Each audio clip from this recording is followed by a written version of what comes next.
دل خوش ہوا۔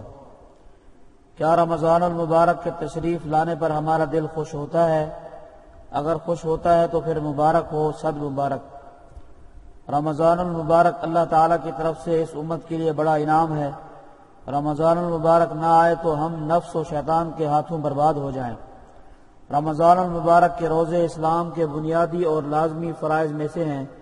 ایک مومن کی شان یہ ہے کہ وہ اللہ تعالیٰ کے فرائض کو بوجھ نہیں نعمت سمجھتا ہے اور ان کی آمد اور ادائیگی پر خوش ہوتا ہے۔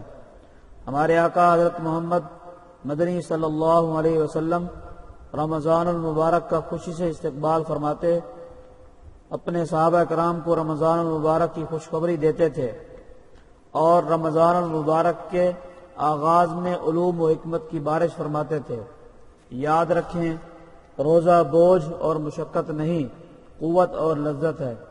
ایسی قوت کے مسلمانوں نے رمضان المبارک میں بدر بھی فتح کر لیا اور مکہ مکرمہ پر بھی فتح کا جھنڈا لہرا دیا۔